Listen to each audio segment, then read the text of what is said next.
once again.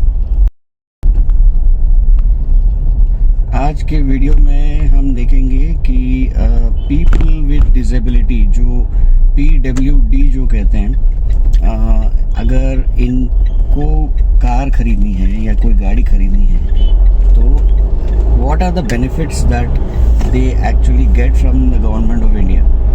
तो हम देखेंगे कि गवर्नमेंट की तरफ से पीपल विद डिसेबिलिटी जो होता है, पीपल डिसेबल्ड फोक्स जो होते हैं, अगर उनको कोई गाड़ी खरीदनी है तो what are the benefits that they get. So इस पे कुछ 1-2-3 साल पहले एक्चुअली मेरे एक फ्रेंड है खलील भाई करके, तो उन्होंने एक्चुअली मुझसे पूछा था, वो डिफरेंटली एबल्ड हैं, और उन्होंने जब मेरे से पूछा था कि मतलब ऐसा कुछ है क्या, तो मैंने सुना था कि मतलब there are certain benefits that differently abled people actually get while buying so many websites, so many places that, and then I got the complete picture, and then I spoke to a lot of people as well जो ministries में है and stuff like that. So उसके बाद में मैंने जो actual procedure है उसका मुझे अंदाजा हुआ. So there is a provision where differently abled people can buy a car. Norm that you need to fulfill is आपको एक as expected आपको एक you would need to have a मतलब differently abled certification जो आपके government doctors द्वारा certify किया होना चाहिए. अगर आपने मेरा ड्राइविंग लाइसेंस वाला वीडियो देखा है तो वो जो बोर्ड कॉन्स्टिट्यूट करके जो सर्टिफिकेट दिया जाता है, that certificate is good enough. So अगर आपके पास में वो एक गवर्नमेंट बोर्ड ने दिया हुआ मेडिकल सर्टिफिकेट है जो आपको डिसेबिलिटी परसेंटेज इंडिकेट करता है, तो I think that certificate is good enough for you to avail any of the government benefits that are provided by the government for the people with disability, PWDs. Okay. और इसके अलावा एक undertaking होती है. मैं आपको जो फॉर्म्स वगैरह हैं जो पूरे वो उसका पूरा लिंक्स डाउनलोड कहाँ से होता है, सॉफ्ट कॉपीज सब कुछ मैं आपको दे दूंगा, वीडियो के डिस्क्रिप्शन में मिल जाएगा आपको. ये आपको ऑलमोस्ट एक जो GST होता है उसका वेवर मिल जाता है, ऑलमोस्ट 28% का GST वेवर मिलता है. और मैं आपको एक्स शोरूम प्राइस की बात कर रहा हूँ गाड़ी की. अगर आप कोई कार ले रहे हैं जिसका एक्स शोरूम प्राइस, आप जानते हैं एक्स शोरूम प्राइस वो होता है जो मतलब जो डीलरशिप पे लैंड होने के टाइम पे जो कॉस्ट आता है, वो the cost of manufacturing with the taxes, और जो डीलरशिप पे आता है वो एक्स शोरूम होता है. तो उसके बाद में आपको आता है द एडिशनल जो एक्सपेंसेस जो आपको मतलब इनकर करते हैं आप, वो होता है आपका रोड टैक्स रजिस्ट्रेशन, मतलब registration of the number that is one. The number 2 is your road tax, मतलब you have to actually pay tax to the government for using the infrastructure, and that's a registration का जो बोलते हैं हम लोग, वो registration का cost होता है नंबर 2. और नंबर 3 होता है गाड़ी का इंश्योरेंस, जो आपको मैंडेटरी होता है before taking the delivery of the vehicle. Okay. तो ये 3 चीज़ें होती है जो मैंडेटरी होती है. This is apart from your ex showroom cost होती है. तो अब आपने देखा एक शोरूम कॉस्ट जो होता है वो सब्सटैंशियल होता है, ऑलमोस्ट लाइक अगर आप देख लें कि अगर एक शोरूम फॉर एग्जांपल आपका 10 लाख है, तो आपको अगर आप अदर स्टेट्स में रहते हैं तो 12% रजिस्ट्रेशन लगता है, तो 1.2 लाख लगेगा आपको रजिस्ट्रेशन का. और मोटा मोटा आपको इंश्योरेंस लग जाएगा अराउंड तकरीबन 15 से 18 या 20 हज़ार के करीब लगेगा, जिसमें हम कॉम्प्रिहेंसिव इंश्योरेंस ही लेते हैं, राइट. सो उसके अलावा आपको ऑब्वियसली जो रजिस्ट्रेशन और वगैरह जो होता है उसके लिए 3-4 हज़ार आप पकड़ लीजिए, depending on what number you are taking, and if there is any additional fee that needs to be paid for any special number, and all those factors will come into play. Okay. Now तो आप देखेंगे 10 लाख का जो गाड़ी है उसमें आपका मोटा मोटा कुछ हो जाता है तकरीबन 1.8 लाख के ऊपर आपको रोड टैक्स और इंश्योरेंस मिला के आपको हो जाएगा for a 10 lakh rupee ex showroom car. Now तो आपका एक्चुअल ऑन द रोड जो प्राइस होता है that will come down to close to around 12 lakh हो जाएगा आपका मोटा मोटा। तो ये एक्स शोरूम 10 लाख की जो बात कर रहा हूँ मैं उसकी बात कर रहा हूँ। तो अगर आप जो बेनिफिट्स आपको मिलते हैं वो एक्स शोरूम के इस पे मिलते हैं क्योंकि टैक्स वहीं पे लगता है। तो आप सोचिए अगर आपको एक 28% जीएसटी और जो सेस लगता है आपका और वो मतलब तकरीबन हो जाता है क्लोज टू अराउंड 40 to 41% होता है। तो अगर आप एक 10 लाख की एक शोरूम की कार की बात कर रहे हैं तो you are talking about a difference of close to 4 lakh rupees. तो आपको 4 लाख रुपीज़ के ऊपर और इसके अलावा गवर्नमेंट के स्कीम्स में एक और बेनिफिट ये है कि आपका रोड टैक्स जो है वो रोड टैक्स आपको कम्प्लीटली माफ़ किया जाता है for a differently abled person, number 1। Number 2 होता है आपका इंश्योरेंस प्रीमियम में। इंश्योरेंस प्रीमियम में भी आपको एक 50% डिस्काउंट मिल जाता है। That's how it works out, right. So ये हो गया हमारे benefits that you get as a person with disability. PWD का बेनिफिट होता है from the government side. So आप देख सकते हैं कि मतलब ऑलमोस्ट आपका जो 13 लाख का कार है वो ऑलमोस्ट आपको एक 47-48% के डिस्काउंट में होता है। मैंने इनफैक्ट एक्चुअली एक एक्सेल में मैंने कंपैरेटर बनाया था ऑफ डिफरेंट कार्स। अगर मान लो कि अगर आप क्रेटा लोगे तो मतलब पीडब्ल्यूडी बेनिफिट्स में कितने में पड़ जाएगी हैदराबाद में and stuff like that. MG Hector का था तो I remember I had done it for like 8 or 9 different cars. तो वो कंपैरेटर शीट जो है मैं आपको मतलब स्क्रीनशॉट में दिखा देता हूँ एंड सो दैट मतलब आपको आइडिया लग जाएगा कि मतलब कितना प्राइस रेंज डिफरेंस होता है। तो ये 40 to 42% डिफरेंस आपको पड़ जाएगा कार पे, हर कार पे। मगर to avail this there is a procedure. The procedure is basically आप फर्स्ट एक मेडिकल सर्टिफिकेट, जैसे मैंने पहले कहा था आपको, एक medical certificate duly authorized, signed and issued by a board of doctors from a government medical college, number 1। Number 2 एक अंडरटेकिंग होती है जिसमें आप बताते हो कि I have not used this benefit in the last 5 years, right. So एक undertaking जो होती है कि मतलब I have not use this benefit in the last 5 years and उसमें एक और होता है कि एक बार मैं अगर car खरीदूंगा then I will not actually sell off, I mean I will not dispose of the car in the next 5 years। इसके अलावा एक सर्टिफिकेट लगता है आपको जो आपको डिपार्टमेंट अपना मिनिस्ट्री ऑफ हैवी इंडस्ट्री से लेना पड़ता है। सो एक सर्टिफिकेट जो जीएसटी एग्जेम्पशन के लिए आपको लगता है वो लगता है आपके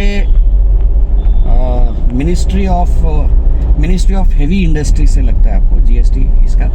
तो आप जब अप्लाई करते हैं वो आप अपने फिजिकली हैंडीकैप सर्टिफिकेट के साथ में आप अप्लाई करते हैं और उसका टर्न अराउंड टाइम कुछ 4 weeks होता है। अगर आप आज अप्लाई करते हो तो within 4 weeks the ministry of heavy industries has to actually respond back to you, इधर उन्होंने एक्सेप्ट किया है आपके एप्लीकेशन को या नहीं किया है।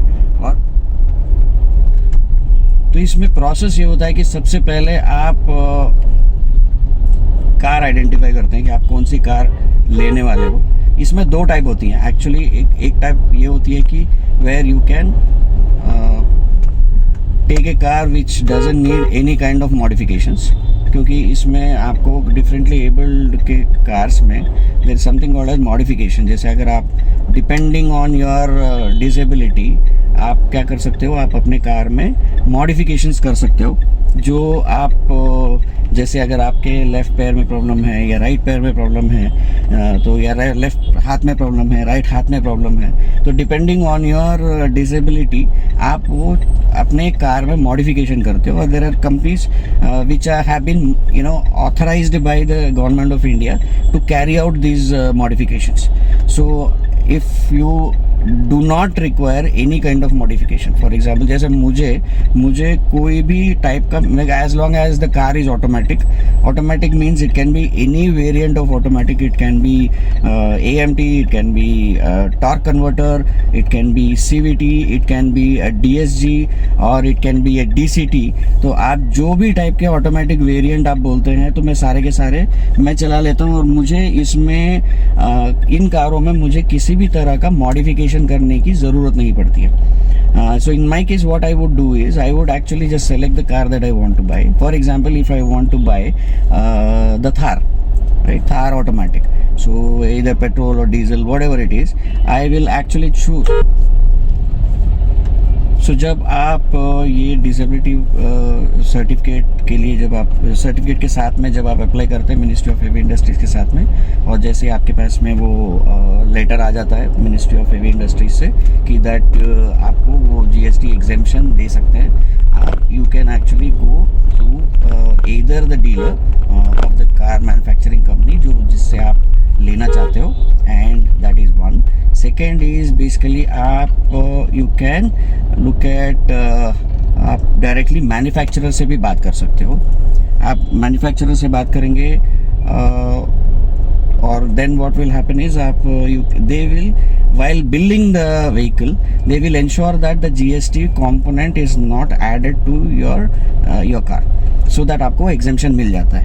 और even if the dealer has actually paid the GST, he can take an input credit and actually nullify that in his book of accounts.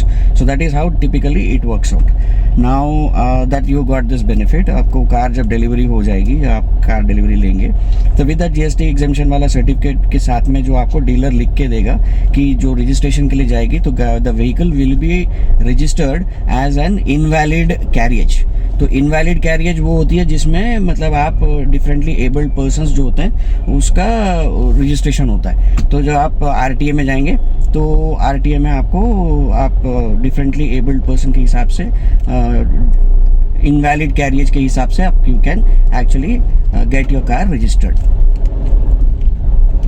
So this is one of the very simple ways, जो तो नहीं बोलूँगा मैं, या complications हैं इसमें, there are delays हैं जो मिनिस्ट्री ऑफ हेवी इंडस्ट्री से आपको जो होता है. तो ये प्रोसेस आपको कुल मिला के कुछ एक 6 to 8 weeks लग जाएगा. But you can get an exemption of almost like आपके जो नई गाड़ी और आपके जो डिफरेंटली एबल्ड में स्कीम में खरीदी हुई गाड़ी में आपको पड़ जाएगा तकरीबन फॉर ऑलमोस्ट लाइक एक 40+% आपको लग जाएगा. मैं मोटा मोटा उतना बता सकता हूँ आपको मैं, which is a huge number. अगर मान लीजिए आप एक 40 लाख की गाड़ी ले रहे हैं तो in that case I wanted to actually share that also with you, because पहले जो नॉर्म्स थे उसमें ऐसा कोई रेस्ट्रिक्शंस नहीं था कि आप ये गाड़ी खरीद सकते हो, ये गाड़ी नहीं खरीद सकते हो, ऐसा कुछ नहीं था.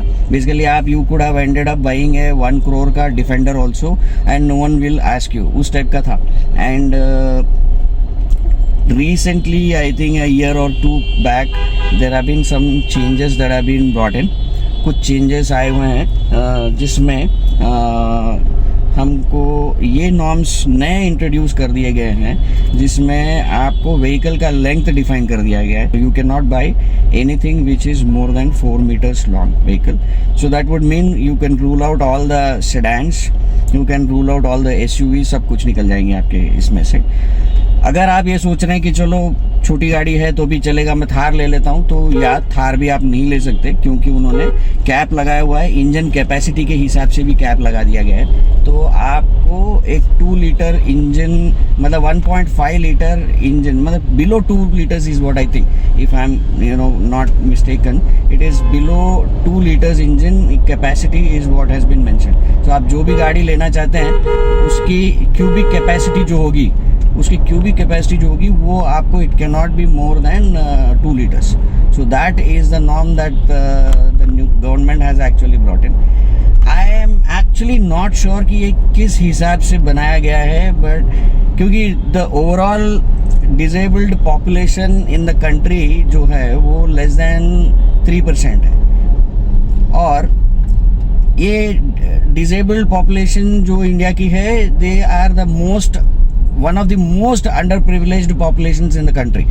जो मतलब किसी ने मतलब nobody, none of the government still now has done anything concrete to help the disabled community. And one of the main reasons I actually feel is because we are not a concentrated vote bank in one place. Just imagine 3% of the population of India living in one particular assembly constituency, तो शायद मतलब local MLA और MP जो है वो शायद रोज आके हमारी गाड़ी भी साफ करके जाते थे. Honestly speaking, because I have a grouse against these politicians because ये सिर्फ बातें बड़ी बड़ी करते हैं. मतलब end of the day when it comes to delivery and when it comes to vote मांगने के टाइम पे बराबर भीख मांगने बराबर पहुंच जाते हैं 5 साल में एक बार.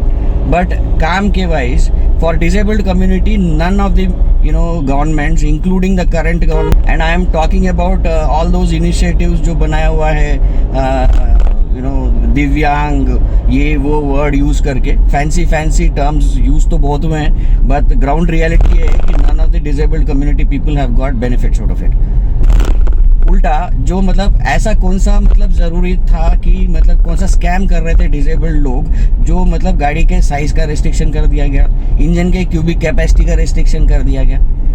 अगर आपको सही मायने में करप्शन रोकना है तो करप्शन जहाँ हो रहा है वहाँ रोकिए ना. मतलब यहाँ पॉसिबिलिटी है रोक करने की, मगर कर कोई नहीं रहा है, फिर भी आपको मतलब वहाँ पे आपको नए रूल्स लाने हैं. तो अगर आप जब इतना ही सही कर रहे हो हर चीज़ में, तो हर चीज़ में सही करो ना.